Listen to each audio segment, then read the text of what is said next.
What's going on, everybody? It's the Bulls Show, aka Aiden, and welcome back to another video. Ladies and gentlemen, things are finally starting to pop off in terms of trade rumors right now, and there is a lot to get through in that way. But also, when I guess you look at the reality of things right now for the Chicago Bulls, we do have a game against the Orlando Magic that we'll also need to discuss a little bit in detail as well, which is why today we're going to be talking about the injury updates for the Chicago Bulls ahead of our next game against the Orlando Magic, and we're also going to be talking about some of those rumors that are circling around the Chicago Bulls, at least some of the ones that I have seen recently, and we'll talk about my opinions, what I think we should do, and I guess what I think we will do in this instance. But before we get started, please like and subscribe to the Bulls Show. Turn notifications on and let me know in the comments below all your thoughts on the rumors that I presented to you in this video. And also, if you want to be talking about the next game against Orlando, which I think many people will not because they're just so fed up with the Bulls recently. But if you're not a trade person and you just want to talk about what's coming up next for the Bulls, that is that game against Orlando. Feel free to let me know in the comments below about that situation as well. But with all that being said, let's talk about some of these things. We'll start off with the injury report first and foremost. I'm only going to talk about the Bulls side of things because I don't think Orlando's injury report has actually been released on ESPN, so on the ESPN website. So I'm not going to talk about Orlando, but I assume they would have at least one or two injuries on their roster as well. But for the Bulls, Goran Dragic has been listed as probable to play for or against the Orlando Magic. Probable is a 75% chance that he will play in this game against Orlando. And I think it's going to be a nice, welcome addition to have Goran Dragic back into the team. We've seen the Bulls mentally crumble in many ways. And although I don't think Goran Dragic will make the most, I guess, massive difference in the world, a veteran guard can maybe help this team in some small way compose themselves a little bit more as they verse some of these scrappier teams. We'll have to wait and see.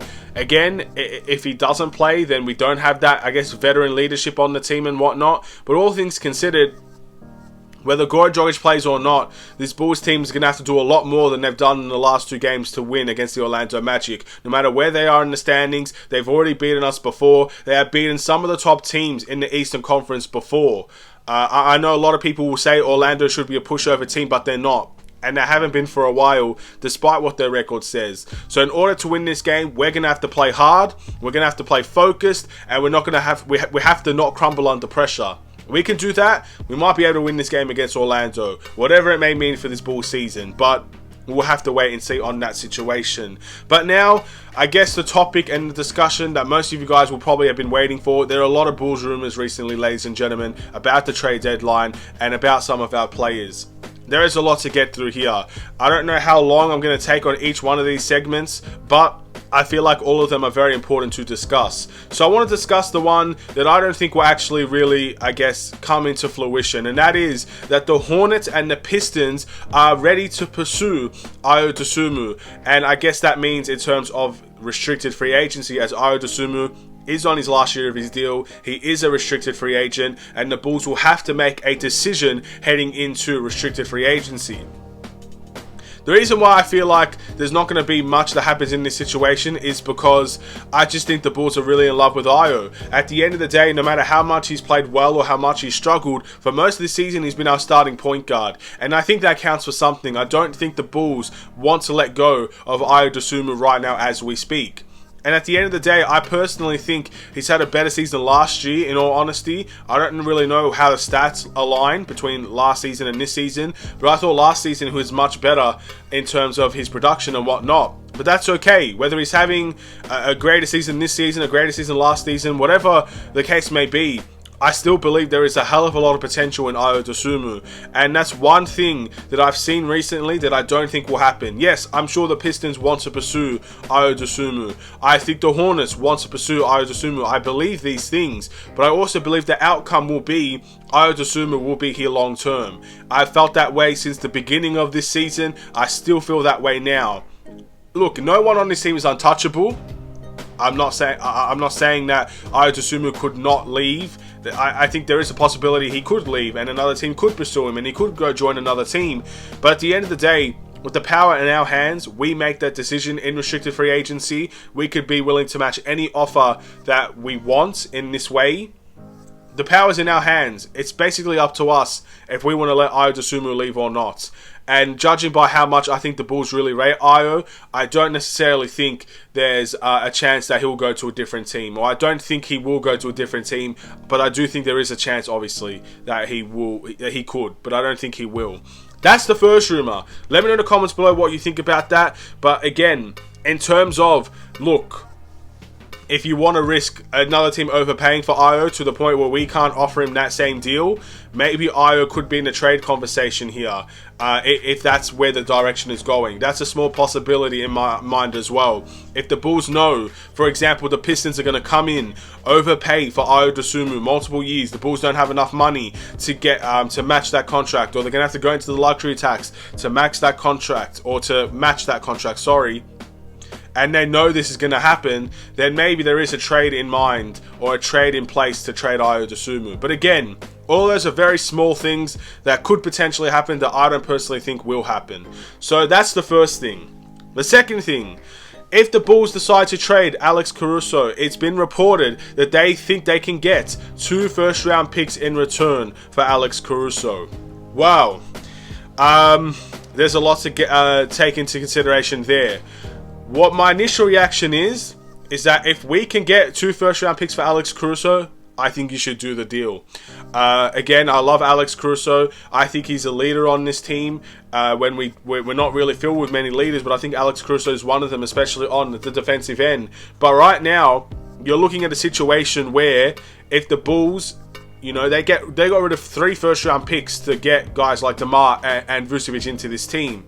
If you could get 2 first-round picks back by getting rid of someone who, yes, is a defensive leader, is a fantastic player on this team, a glue guy in many ways, but is still not your best player on your team, and someone that can also free up some cap space for you, I don't see a negative in this situation. Again, it frees up some cap space. You can go and maybe bring another role player that can hopefully provide somewhat things that Alex Caruso can. Maybe you go in a different direction, maybe bring a more offensive minded player in if you wish. But again, it frees up the cap space and it gives you 2 first-round picks that, again, could maybe bring this team a little bit more of a future than what it currently already has. I don't think the Bulls' future is completely gone with what they've done with this team, with Vucevic and DeMar, but you have a potential to maybe give us more of a future, and that's something that I think it's definitely worth pursuing. Especially, again, 2 first-round picks, that's a lot to give up for a role player at the end of the day. So I personally am not opposed to that. But when you think more in detail about it, the Bulls might think they can get 2 first-round picks. The question is, will the rest of the league believe that as well? Because as a fan, I would love to see that happen. But the fact that I would love to see that happen also maybe suggests in some way that it's too good to be true.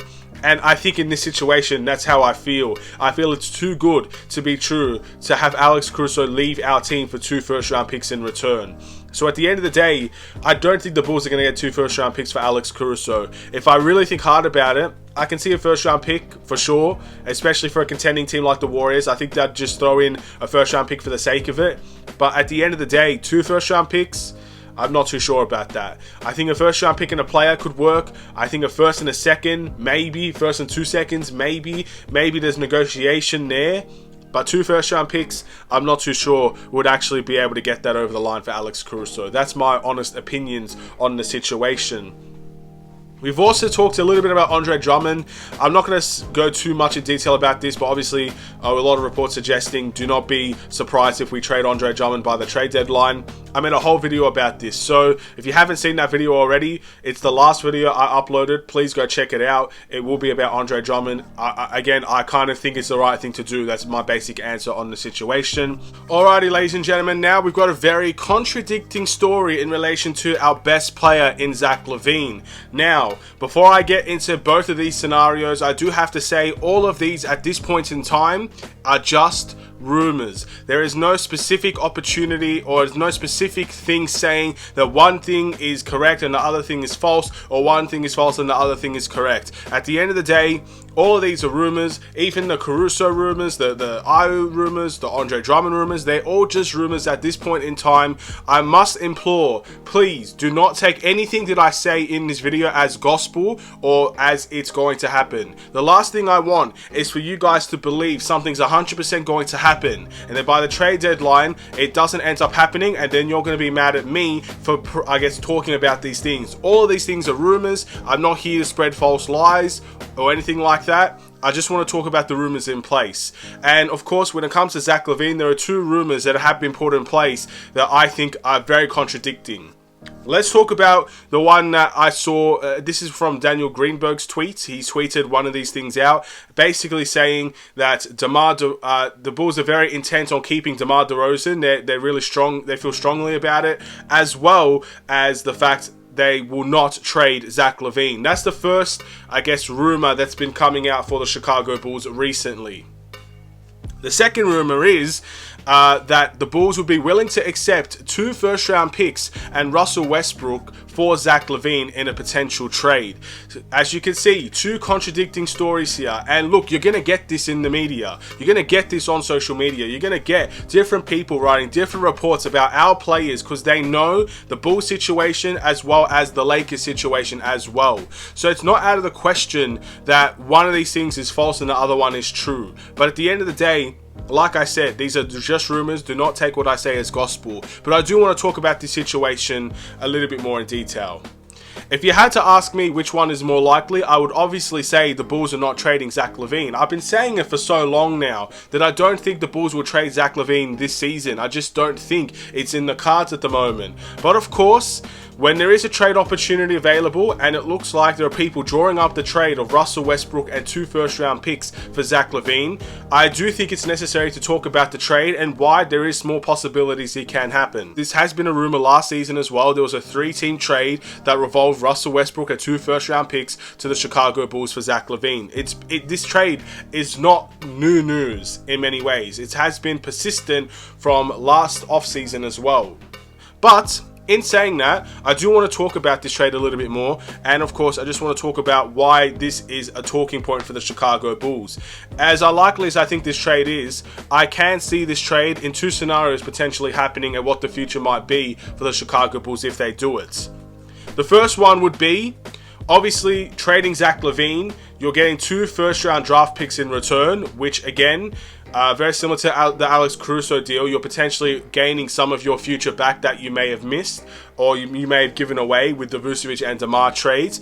And then obviously with Russell Westbrook is an expiring deal, which means the Bulls can decide to go for a complete rebuild. They can get those draft picks back knowing that they've just traded their best player. They might have a reaction of that, trade DeMar, trade Vucevic in the offseason, whatever the case may be, and get more first round picks in return, and then you're going for a complete rebuild from there.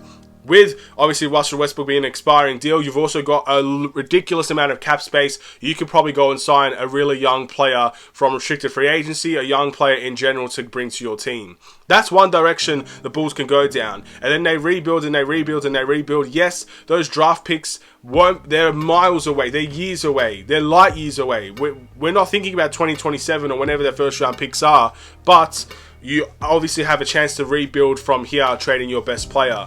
And then if you're still in a rebuilding situation, well then, again, you can consider the Lakers situation. They're probably, in 2027, they might not be the team that's competing like, obviously, what they should be competing like now. You think LeBron, AD, Westbrook, and the team that they have, they would be competing a little bit more than what they are. Same probably with the Bulls as well. But in 2027, you're taking the risk that the LA Lakers won't be competing at that time, and you're also taking a risk that the Bulls will still be taking at that time for those first round picks to come extremely effective. But also it is a trade target in the future as well that we could use those first round picks for. But that's the first situation. So again, complete rebuild if you trade Zach LaVine. The second situation, you do this deal. Zach LaVine is now a Los Angeles Laker. Russell Westbrook is now a Chicago Bull. Same thing applies. Westbrook is an expiring contract. He is a guy that you could bring back on a cheaper deal, but you won't bring him back for the money he's on now. He will not get a max contract again, judging by his performances over the last couple of years. The Chicago Bulls have loads of cap space now. Vucevic is also on an expiring deal, so there is a lot of money there for the Chicago Bulls. You could potentially try to attract another star into Chicago in free agency or via a trade if necessary, and try to compete again. And the best part about that situation is, since those first round picks for the Lakers are so far away, if for whatever reason, by whatever the year is that their that draft pick becomes available for us and we can use, if for whatever reason we're not competing, then those draft picks, if the Lakers are not competing as well, could be very high. We could go for a rebuild then. Or again, if we are competing, very similar to the first situation with the Lakers, their pick is basically depending on how they are as well, how they're competing in 2027, 2029, as long as it's unprotected. So I can see this deal. It doesn't make complete total nonsense for this deal to happen, but as I say, I think we could do better for Zach LaVine. I think we can get better first round picks than what the Lakers can offer. I think we can get a better player in return than an expiring deal for Russell Westbrook. But if that is the only deal that comes to our plate and the Bulls accept it, well, you can understand, at least from my explanations, some of the reasons why they would decide to make a deal like that happen. Either they go for another rebuild, decide to trade everybody, get as many picks as possible. As we've seen, look, with all the rumors with Alex Caruso as well, and there's talks of DeMar wanting an extension, Vucevic on an expiring deal. All things considered, you could get 4 first-round picks if those rumors are true for Zach LaVine and for Alex Caruso right then and there, with obviously more targets that we have that could attract picks as well. So if we are going for a rebuild, there are picks available for us. But in saying that as well, with that Lakers trade, you have a lot of then cap space to maybe pursue other people. At least I think you will. And that could also put us in another situation to retool this team and not rebuild this team. So there's different directions. But I will always say this as well. I don't think the Bulls are trading Zach LaVine as much as many people want it to happen or people don't want it to happen. I think the situation is that what's been reported by Daniel Greenberg and where he got it from, most likely the Bulls are not trading Zach LaVine and they're persistent on keeping DeMar. I see that being the more likely situation than the Bulls trading for the Lakers, trading Zach to the Lakers. The way that I personally see it is that the Lakers media is hyping up a deal around Zach LaVine, getting their fans excited for the situation and trying to get a lot of buzz around the Lakers at the moment. That's what I think is happening from the Lakers side of things. And from the Bulls side of things, they're persistent that they're going to keep Zach LaVine. So that's kind of how I feel the situation has gone. But for whatever reason the Bulls make this trade happen, I think this video can kind of explain why it could happen. But still, very, very unlikely. Keep your eyes and ears open on everything. These are all just rumors, but if you're asking me, I do not think Zach LaVine will be traded to the Lakers this season. Let me know in the comments below what you think. Look, these rumors have been going on for Zach LaVine and the Lakers for years. So at the end of the day, there might be one point in time where Zach LaVine will join the Lakers, but I don't think it's this season. And that's just simple as that, really. So thank you for watching. Please like and subscribe if you're new. Whatever the case may be, however the cookie crumbles, hopefully the Bulls will figure out their journey, figure out their future very, very quickly. Have a wonderful and safe day. Stay safe, stay healthy, stay tuned for more. Take care and peace.